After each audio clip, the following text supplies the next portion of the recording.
देखो क्या past perfect tense, past perfect tense क्या होता है? Past perfect tense is a conditional tense. When we use this tense, there should be a context to make the sentence logically correct. Past perfect tense यह एक conditional है। Conditional का मतलब होता है डबल क्लॉज, यानी डबल सेंटेंस, अकेले use नहीं होगा। पास्ट परफेक्ट जब भी यूज होगा तो डबल, अकेले लोग सिंगल यूज कर देते हैं। तो वो भी यदि पूछा जाए कि सही है कि गलत, तो उसको सही कहेंगे, गलत नहीं कहेंगे। क्यों पूछेगा? लॉजिकली कि ग्रामेटिकली? तो ग्रामेटिकली, सिंगल क्लाउज है तो ग्रामेटिकली सही है, और डबल क्लाउज है तो लॉजिकली सही है। एक जो है पिक्चर बना के बताया था, इस तरह से बताए थे। मान लो यहाँ से जो है, यहाँ कितना 20 किलोमीटर, और ये बताया था कि यहाँ से यहाँ 60 किलोमीटर बताए थे। कोई व्यक्ति यहाँ है, यहाँ जाना है, तो इसको यहाँ जाने की ज़रूरत है ना। लेकिन यदि यहाँ से व्यक्ति को यहाँ जाना है तो इस क्रॉस करके जाना होगा, बताए थे ना, यहाँ जाना होगा। मान लो क्या बताया था कि हाजीपुर है, बताए थे हाजीपुर है, और ये पटना है,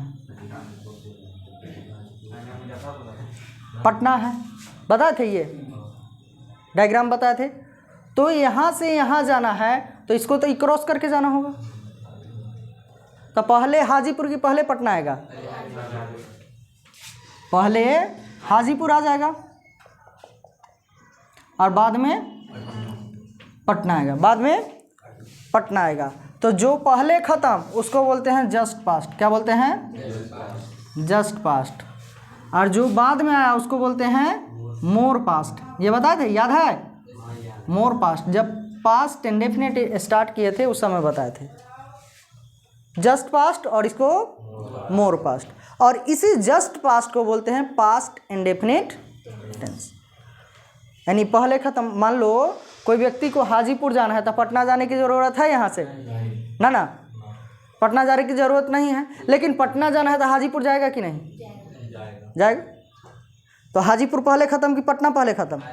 हाजीपुर पहले आ जाएगा, तो ये होगा जस्ट पास्ट, पहले ख़त्म, और मोर पास्ट। तो मोर पास्ट इसको बोलते हैं पास्ट इंडेफिनिट टेंस, इसको बोलते हैं पास्ट इंडेफिनिट, इसको बोलते हैं पास्ट परफेक्ट। पास्ट परफेक्ट इसका मतलब यह हुआ, ये बता चुके हैं कि पास्ट इंडेफिनिट अकेले यूज होगा और पास्ट परफेक्ट अकेले यूज नहीं होगा। जब भी यूज होगा तो किसके साथ? पास्ट इंडेफिनिट के साथ यूज होगा, अकेले कभी भी यूज नहीं होगा। तो यही कहता है कि पास्ट परफेक्ट एक कंडीशनल टेंस है, और जब इस टेंस को लॉजिकली करेक्ट करना हो तो इसमें एक सेंटेंस जोड़ना पड़ता है। और यहाँ लिखा हुआ है the context will be in the past indefinite tense. और जो कंटेक्स्ट होगा, कंटेक्स्ट का मतलब क्या है? तो सेंटेंस। और वो जो सेंटेंस होगा किस टेंस में होगा? पास्ट इंडेफिनिट में। इतना समझ में आया?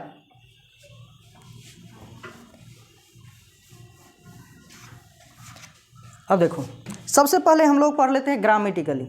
क्या? ग्रामेटिकली। तो ग्रामेटिकली पढ़ते हो तो क्या पढ़ते हो? जिस हिंदी वाक्य क्रिया के अंत में क्या रहेगा? क्रिया प्लस चुका, चुकी, चुके प्लस था, थे, थी। चुका, चुकी, चुके प्लस था, थे, थी। इसका स्ट्रक्चर क्या होगा?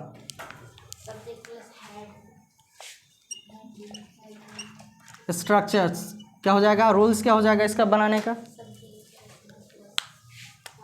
Subject plus had, verb 3, remaining word. और इसको लॉजिकली करेक्ट करना होगा तो एक सेंटेंस जोड़ना पड़ेगा। तो सेंटेंस जोड़ेंगे तो एक कंजंक्शन आएगा ही।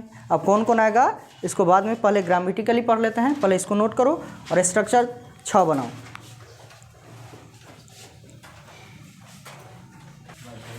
देखो ये तो पॉजिटिव सेंटेंस के लिए हो गया। निगेटिव के लिए बनाएंगे तो क्या हो जाएगा,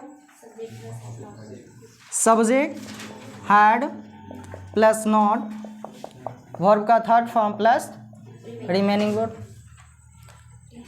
ये पॉजिटिव सेंटेंस। दूसरा क्या हो गया निगेटिव के लिए, इंटेरोगेटिव के लिए क्या हो जाएगा, हैड पहले आ जाएगा, had subject verb 3 remaining word और साइन ऑफ इंट्रोगेशन आ जाएगा।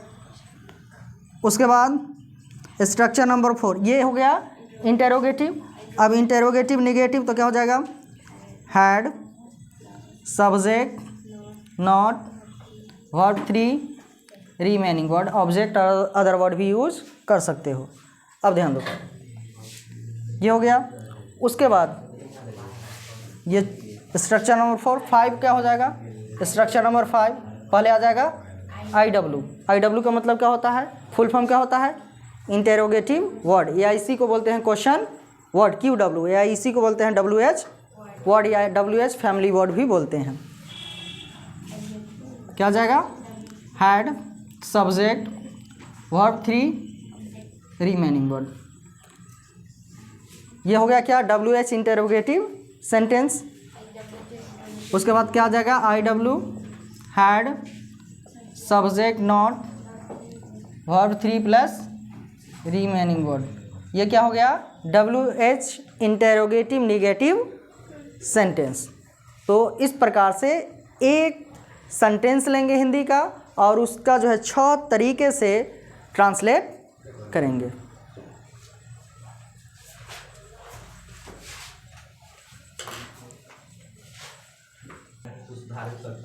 हाँ ये 5 है, इसको 6 कर दो। जैसे एग्जाम्पल देख लेते हैं।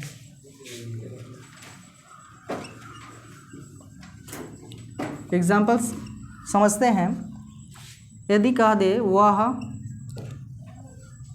खा चुका था, वह खा चुका था, आ गया क्रिया के अंत में, तो खाना क्या हो गया, क्रिया। इसके अंत में क्या है, चुका चुकी चुके, तो आ गया चुका। था थे थी, तो एक के गुना आएगा, तीनों एक साथ तो आएगा नहीं।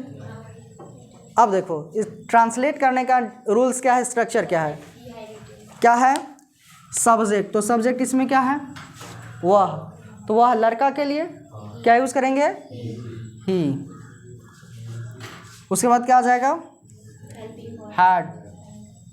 उसके बाद वर्ब का थर्ड फॉर्म, तो खाना का क्या होता है, वर्ब 1 ईट, वर्ब 2 एट और वर्ब 3 क्या हो जाता है, ईटन। तो क्या हो जाएगा, ईटन, ही हैड ईटन, बन जाएगा ना।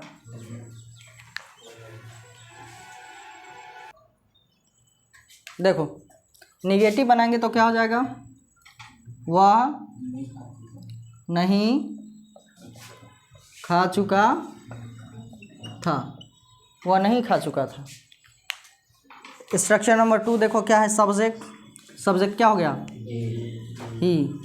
उसके बाद फिर क्या आ जाएगा, हैड, और नहीं लगा है तो क्या हो जाएगा, not verb 3 eaten, he had not eaten. अब इंटेरोगेटिव आएगा, क्या हो जाएगा, क्या वह खा चुका था, क्या वह खा चुका था। अब क्या वह खा चुका था, प्रश्न किया जा रहा है, तो क्या हो जाएगा, साइन ऑफ इंट्रोगेशन होगा, क्वेश्चन मार्क होगा। स्ट्रक्चर नंबर 3 देख लो क्या है, हैड, जैसे ही पहले क्या है तो क्या आ जाएगा, हैड। उसके बाद सब्जेक्ट, तो सब्जेक्ट क्या है, ही, वर्ब का थर्ड फॉर्म क्या हो जाएगा, eaten, had he eaten. Interrogative negative, क्या वह नहीं खा चुका था, क्या वह नहीं खा चुका था। स्ट्रक्चर नंबर 4 देख लो क्या है, हैड सब्जेक्ट, तो सब्जेक्ट क्या है, ही, नॉट वर्ब का third form eaten, RW remaining word, और तो कुछ नहीं बचा है। चलो आगे है WH इंटेरोगेटिव ना, वह क्या खा चुका था, वह क्या खा चुका था। क्या IW, तो इसमें देखो हिंदी में IW कौन है, क्या, क्या का क्या होता है, वाट, क्या हो जाएगा वाट, उसके बाद क्या हो जाएगा हैड, सब्जेक्ट, सब्जेक्ट क्या है ही, वर्ब का third form eaten, what had he eaten.